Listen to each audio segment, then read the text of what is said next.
예, 경제 통통 두 번째 시간, 재정에 대한 두 번째 편입니다.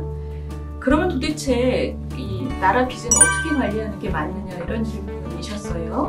근데 이 질문에 대해서 좀 작은 질문으로 다시 만들면, 이게 보통 많이 하시는 질문이 뭐냐면, 우리 나라 빚의 마지노가 어디냐, 이런 얘기입니다. 근데 여기에 대해서 굉장히 재밌는 일화가 있죠. 많이 들어보셨을 수도 있는데, 2015년에 박근혜 정부 마지막 예산 때 당시 야당 대표였던 지금 문재인 대통령께서 뭐라고 하셨냐면, 재정 건전성의 마지노선 40%가 깨졌다. 그래서 이번 예산안은 절대 받아들일 수 없다라고 하면서 박근혜 정부 마지막 예산안을 거세게 반대하셨었거든요. 그런데 그로부터 시간이 4년 지난 다음에 대통령께서 뭐라고 하셨냐면, 국가 채무 비율을 40% 초반에서 관리하겠다라고 기획재정부에서 보고를 드리니 대통령께서 하신 말씀이, 도대체 그 40%의 근거가 뭐냐, 60%는 괜찮은 거 아니냐, 이렇게 말씀을 하셨다고 해서 화제가 됐었습니다. 그러니까 돈을 막 쓰고 싶은 그 행정부 수반으로서의 입장과 야당 대표로서의 입장이 이렇게 극명하게 갈리는 거죠.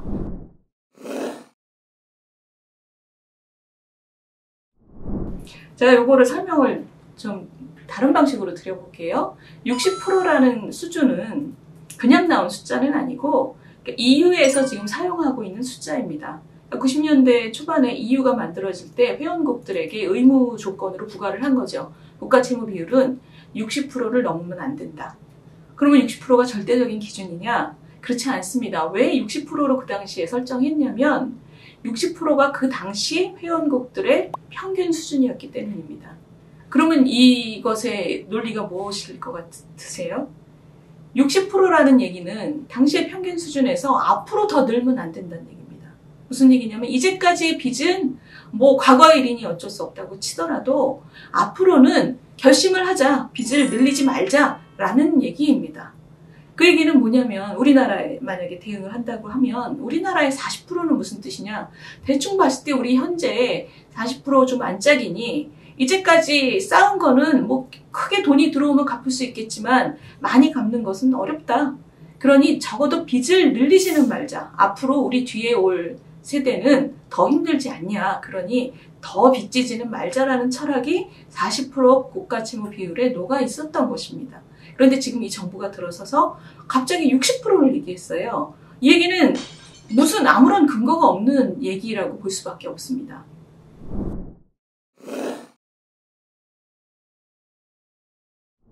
물론 일본 같은 나라는 굉장히 빚이 많죠. 230% 정도 된다고 하죠. 나라마다 이 얼마나 빚이 있어도 괜찮으냐, 뭐 무리가 없냐, 나라가 휘청이지 않냐, 이런 기준은 다 다릅니다.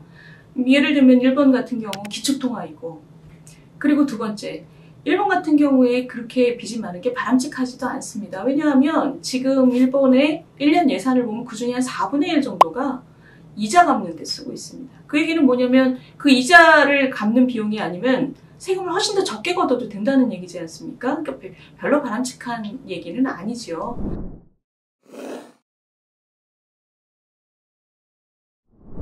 그러니까 무슨 얘기냐면, 나라마다 상황에 따라서, 예를 들면 경제 성장률이 굉장히 좋고 지금 빚을 갚을 능력이 굉장히 빠르게 증가하고 있으면 좀 더 해도 되는 것이고, 그렇지 않고 예를 들면 채무자들이 우리라고 치면 채권자들이 갑자기 이 나라 못 믿겠다, 돈 갚아라 라고 이렇게 달려들 수 있는 조건이 형성이 되면 경제도 나쁘고 빚이 늘어나는 속도도 빠르고 또 빚의 내용 자체도 만성빚이고 이러면은 굉장히 위험해지는 거죠. 가정이랑 똑같습니다. 갑자기 빚쟁이들이 달려들면 망하는 거죠. 이게 이제 국가의 경우에도 이 신용 등급이라든가 채권자들의 태도라든가 이런 것들이 굉장히 중요해서, 아유, 이 나라는 경제가 건강해서 이 정도 빚은 소화할 수 있어 라고 시장에서 인식이 되면 큰 문제가 없는 것이죠.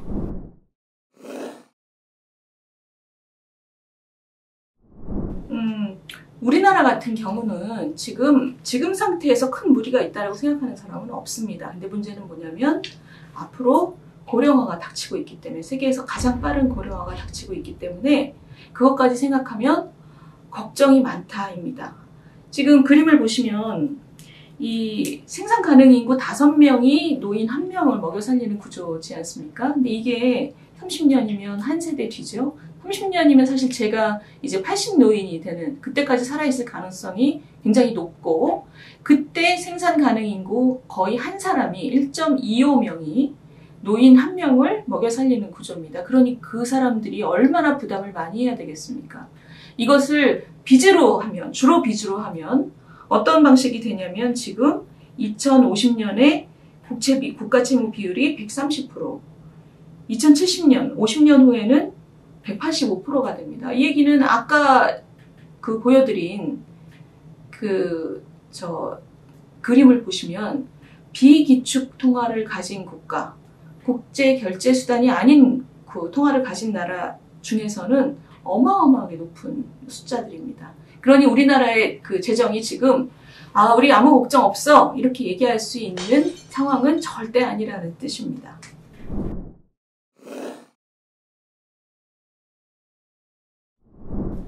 가정과 마찬가지로 안 갚을 수 있는 빚은 세상에 존재하지 않습니다.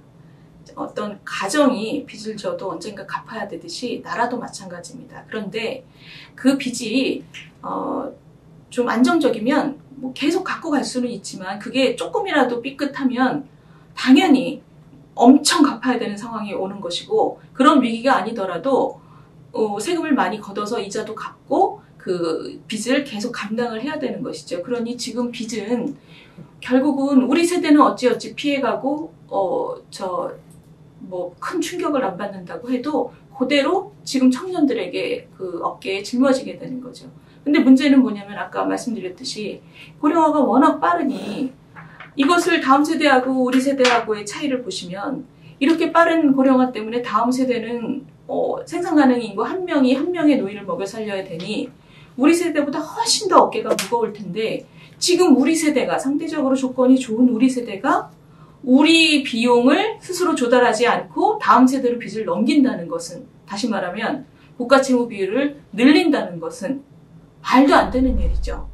코로나 국면에선 위기니까 어쩔 수 없다 치더라도 평소 국면에서 이런 코로나 위기가 아닌 국면에서 우리 비용을 우리가 조달하지 않고 다음 세대, 우리보다 훨씬 어깨가 무거운 다음 세대에게 빚을 늘려서 넘긴다는 것은 한마디로 말도 안 되는 일이라고 생각합니다. 염치가 없는 일이라고 생각합니다.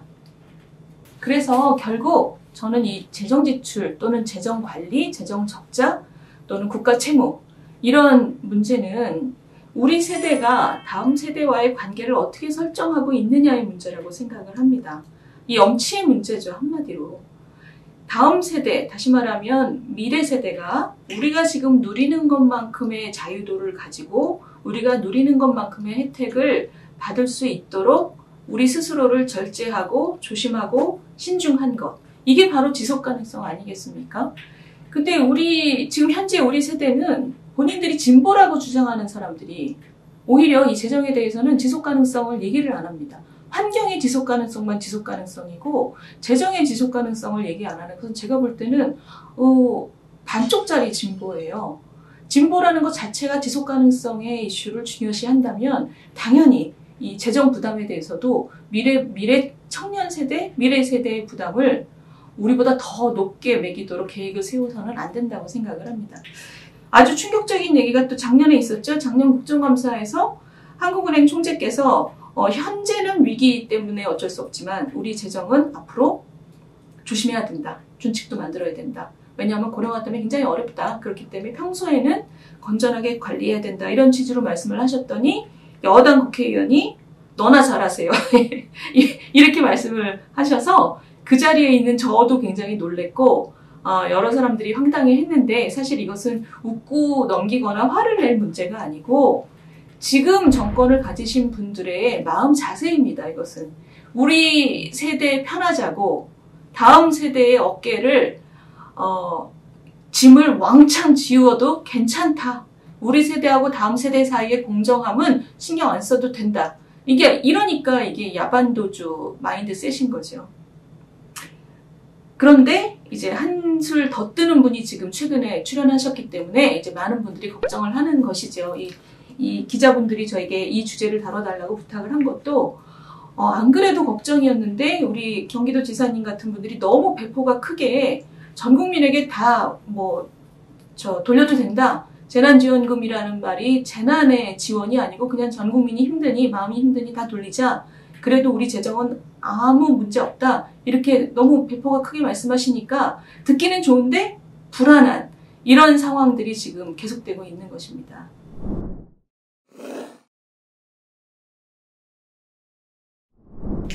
관리를 시작하는 게 관리입니다. 무슨 뜻이냐면 우리 재정을 어떻게 관리해야 되느냐.